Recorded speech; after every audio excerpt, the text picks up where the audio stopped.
नाही बोलायचं, आमच्याशी नाही बोलायचं. नका बोलू, नका बोलू मायास. बाबा हो, काय चाललंय त्या मुधोळकरचं? हा, आता बाप होणार म्हणा, बाप ना. तो मुधोळकर आमचा एकमेव शत्रू.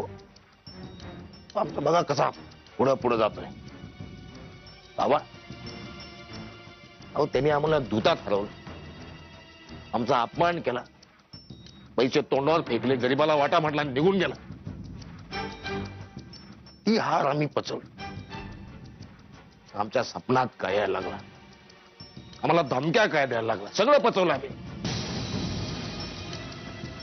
पण हे काय बाबा, हे काय? आम्ही वर्षानुवर्ष एका मुलासाठी प्रार्थना करून करून थकलो. काय नाही, काय कमी पडलं आमच्या सेवेत? सांगा, सांगा.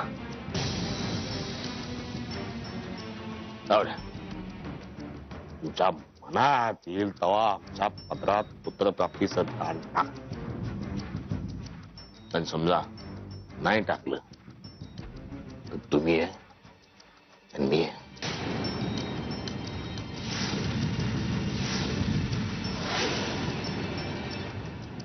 मुधोळकरचं काय चाललं? त्या मयताचं पुष्पचक्र बघून त्याचाच फोन यायला पाहिजे होता. अजून कसं नाही? याला बिला काय शॉक नाही? फोन लावून बघायला पाहिजे. मुधोळ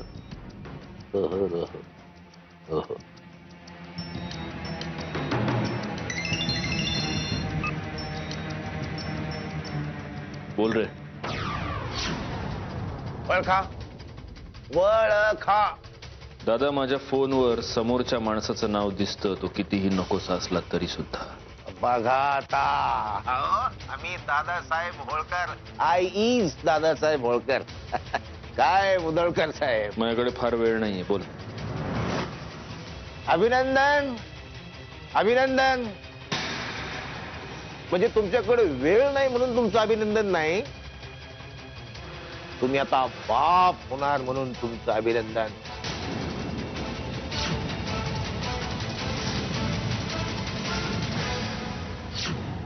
म्हणजे तुम्ही आता नुसते पती नाही, उद्योगपती होणार विथ चाइल्ड. Jokes apartment. बरं, आम्ही पाठवलेल्या शुभेच्छांचं चक्र तुम्हाला मिळालं की नाही? मिळालं, एक मोठं पुष्पचक्र मिळालं. पण एक I am excuse me, I am very very excuse me, तुम्हाला सांगतो, ते जे पुष्पचक्राचा फोटो आहे तुम्हाला पाठवलेला, ते विखेच्या मोबाईल मध्ये मी पाहिला. Excuse me, bad. असं कुठं पाठवतात काय? अंत्ययात्रेला पाठवल्यासारखं. Very bad.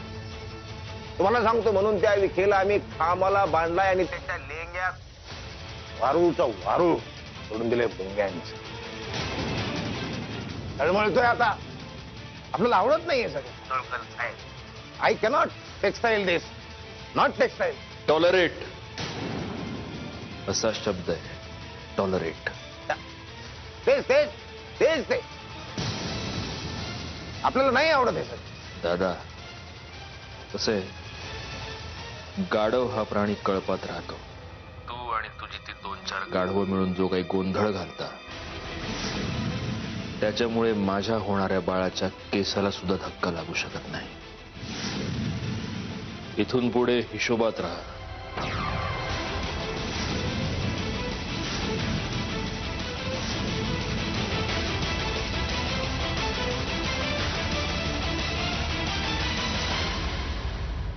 हिशोबात मुधोळकर आता दूर आहे. खेळ आहे, बेरीज वजाबाकी होत असते. तुमच्याकडे आता बेरीज होणार आहे. त्याची वजाबाकी कशी करायची ते मी बघतो.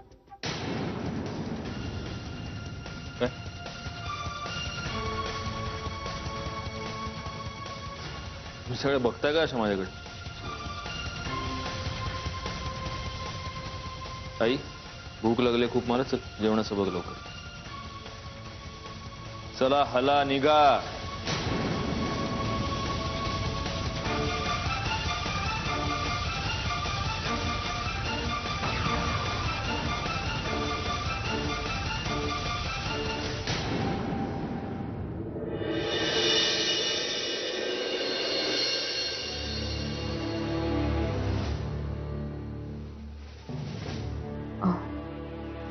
तुम्ही येताय ना झोपायला?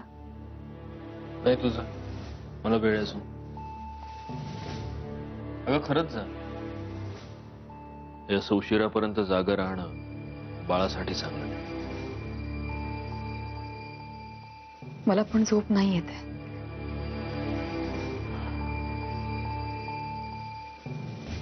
आज जाऊन पड, डोळे मीट, झोप येईल आपोआप.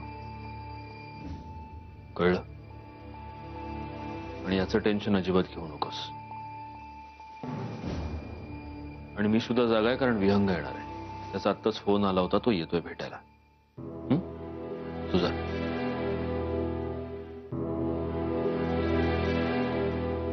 ठीक.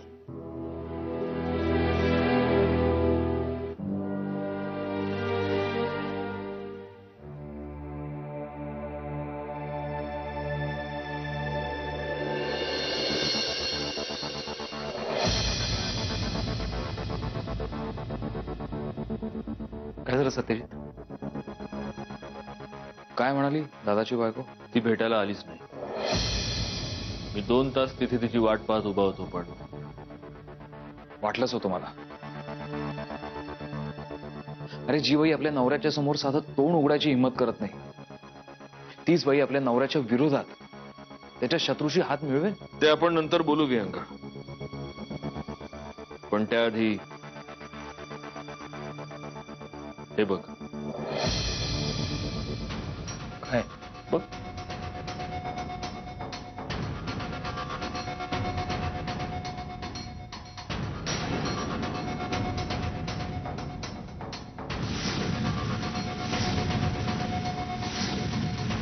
दादानं शुभेच्छा पाठवल्यात माझ्या होणाऱ्या बाळासाठी. या दादाला आता नाही सोडायचं. खूप झालं, खूप सहन केलं त्याला. सत्यजित, आत्ताच्या आत्ता त्या दादाला नाही मी. एक विहंगा, शांत हो, शांत हो. सत्यजित अरे काय, हा दादा ओळख समजतो कोण स्वतःला? त्याला त्याची जागा दाखवून द्यायची वेळ आली. सत्यजित विहंग, मी म्हटलं ना शांत हो. सत्यजित, अरे तू एवढा शांत कसा काय राहू शकतोस? त्याला आत्ताच्या आत्ता ठेचला पाहिजे. मी त्याच्या घरात घुसून त्याला मारेन. विहंग, हे सगळं करण्याची ही वेळ नाहीये.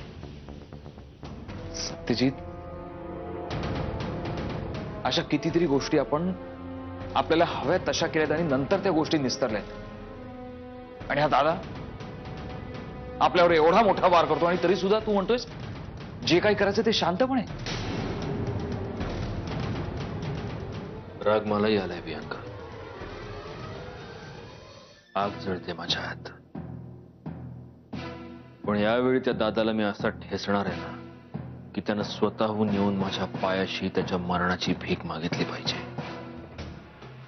आणि ते कसं करायचं हे ठरलंय माझं. ठीक आहे. आणि या सगळ्यामुळे घरातले सगळे डिस्टर्ब झाले असतील. त्यांची समजूत काढली. सत्यजित, पण दादाचं नक्की काय करायचं ठरवलंयस? सांगेन तुला. पण आता तू निघ. खूप खूप उशीर झालाय. मधुरा एकटी असेल घरी. ठीक आहे. काही वाटलं तर फोन कर.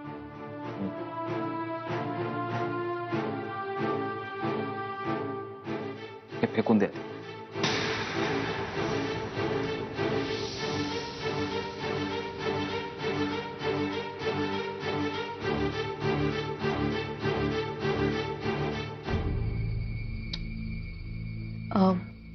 मी काय म्हणते?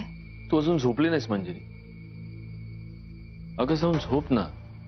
हे बघ, तसंही मला जरा आता बाहेर जायचंय, तू जाऊन झोप. आणि एक काम कर, नेत्राला किंवा आईला किंवा माझ्या आईच्या सासूला बोलावून घे तुझ्या सोबत झोपायला, म्हणजे भीती नाही वाटणार. माझं एक काम आहे, मी येतोच जाऊ. मला फक्त एवढंच म्हणायचंय की आपल्या बाळाची जबाबदारी आहे तुमच्यावर. एवढं लक्षात असू द्या.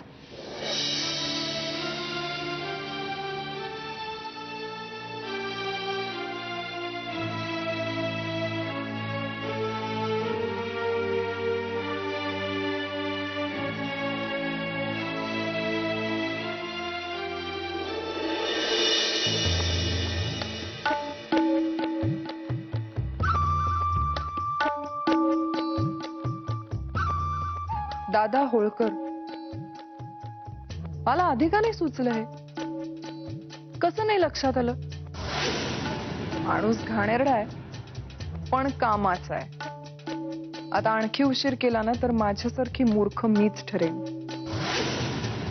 बंदूक कुणाच्याही खांद्यावर का असेना, आपल्याला आपली शिकार झाल्याशी मतलब. राईट. या जगात कुणाची नजर लागल्यानं जर कुणाचं वाईट होत असेल ना, तर आज मला खूप मनापासून वाटतंय त्या दादा होळकरची नजर मंजिरीच्या बाळाला लागावी. उद्या मंजिरी नसली तरी हे बाळ या घरातच राहणार आणि त्याच्या रूपात सत्यजितला सतत सतत ती मंजिरी आठवत राहील आयुष्यभर. मग मी त्याच्या कितीही जवळ असले तरी काही उपयोग नाही. त्यापेक्षा या बाळाला परस्पर दादाच्या कर्मानं काही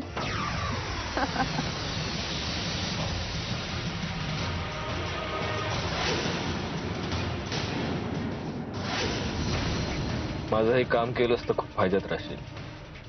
माझ्या ऑफरचा नीट विचार कर. निघ आता.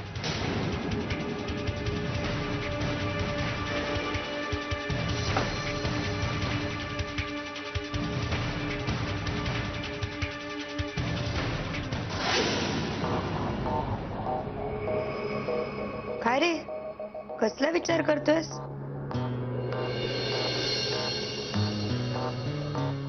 नेत्रा, ही चावी. गौरा, अरे आपल्यावर जर खूप वाईट वेळ आली ना तर या घरात राहायला जायचंय आपण. या किल्लीचा आत्ताच काहीच उपयोग नाही आपल्याला. ही चावी त्या दादा होळकरला परत द्यायची. काय वेडबीड लागलाय का तुला? अरे आपल्या हातात असलेल्या लक्ष्मीला असं आपणच लाथाडायचं म्हणजे वेडेपणाच नाहीये का? नेत्रा, नेत्रा, अगं तुला कळत कसं नाहीये? अगं तो दादा होळकर किती नीच माणूस आहे. तो फक्त आणि फक्त स्वतःचा विचार करू शकतो. अगं ऐक माझं. हे बघ गौरांग, पुढे मागे जर खूप वाईट वेळ आली ना आपल्यावर तर सेफ्टी म्हणून हे एकच घर आहे आपल्याकडे. हे लक्षात येत आहे का तुझ्या? नाही, तशीच काही बरी वाईट वेळ आली ना तर मी रस्त्यावर राहीन, नाही तर कुठल्याही परिस्थितीत जगीन. पण त्या दादा होळकरचे उपकार अजिबात घेणार नाही. हा शब्द आहे माझा. हे सगळं जे आहे ना हे आता भरल्या पोटी सुचतंय तुला. एकट्याला 4 माणसांचं खाणं लागतं तुला. उद्या रस्त्यावर आलास ना तर काय होणार आहे? त्या मंजिरी वहिनी प्रेग्नंट आहे तेव्हापासून हे असले भिकेचे डोळे लागलेत का तुला? आणि एक गोष्ट लक्षात ठेव गौरा, रस्त्यावर राहणं काय असतं ना ते माहिती नाहीये तुला. मी माझं अख्खं आयुष्य काढलंय रस्त्यावर आणि मला पुन्हा ती धूळ चाखायची नाहीये. हा माझा शब्द आहे.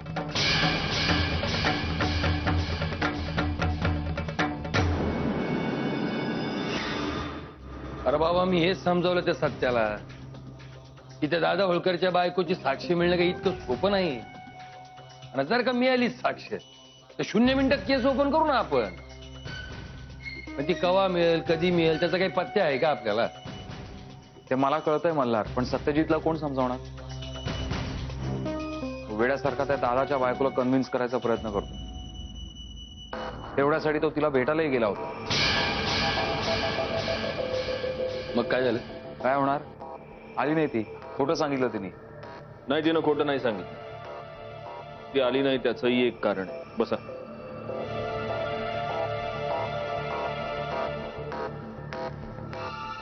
आणि ते कारण तिनं तुला सांगितलं वय?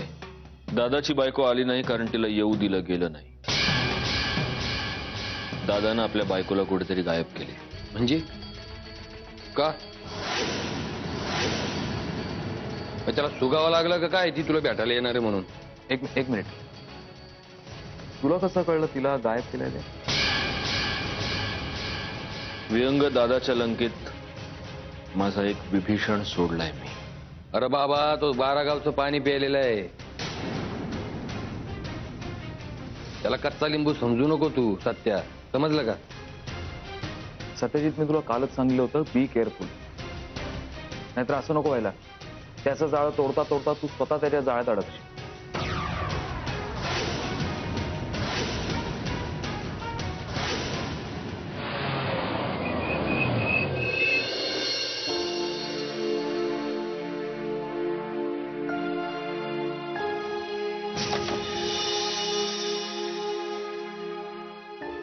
सरप्राईज?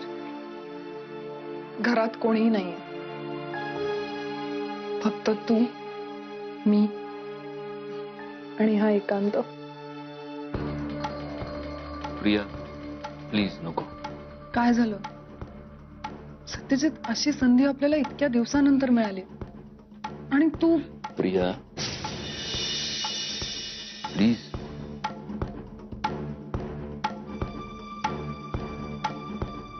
आपण माझ्या रूम मध्ये जाऊया का? तो मुद्दाच नाहीये प्रिया. मला खूप काम आहेत.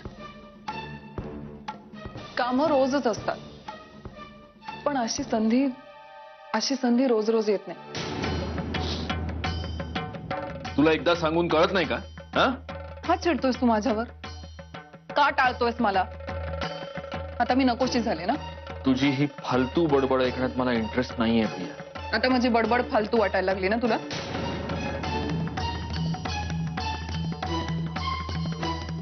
जाऊ शकतेस. राईट. तुझी बायको प्रेग्नंट आहे ना? तिच्याबद्दलचं प्रेम अचानक जागा झालं असेल. पुन्हा पुन्हा मंजिरीच्या प्रेग्नन्सीचा विषय काढायचा नाही. शेवटचं सांगतो तुला मी.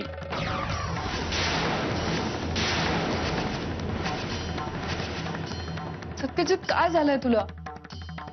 तू तुमचे डिवोर्स पेपर्स तयार केले होतेस आणि आता तू माझ्याशी असं का वागतोयस? मी कसं वागायचं हे तुम्हाला नाही सांगायचं. फाईन. सो मीही कसं वागायचं या तुला बोलायची काही गरज नाही. मला हवी तशी मी वागू शकते. काय करणार आहेस तू? आपल्यामध्ये जे काही झालं ते मी मंजिरीला सगळं सांगणार आहे.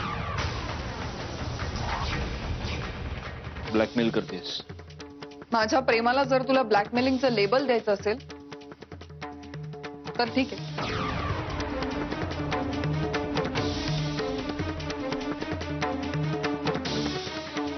पण मी ते करू शकते. आउट.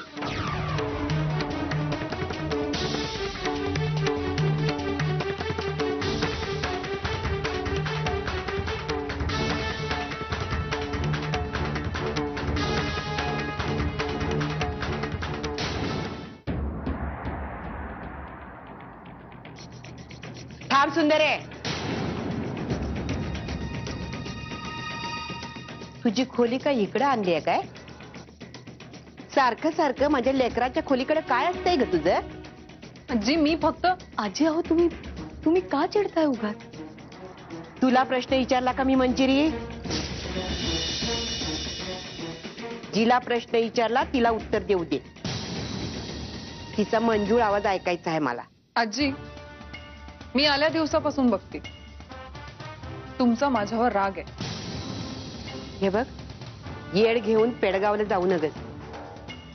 तू आल्याबरोबर मी तुला सांगितलं होतं, नसत्या गोष्टींच्या माग लागू नगस म्हणून. रस्त्याच्या मागे धावत नाही. सत्यजित ऑफिस मधून आला तेव्हा घरी कोणी नव्हतं. त्याला काय हवंय नको ते बघायला गेले, इतकंच. चला निघायचं. तिकडं नाही, आपल्या खोलीकडे जायचं. लेकराला काय पाहिजे नको ते त्याची बायको बघल. हा चला.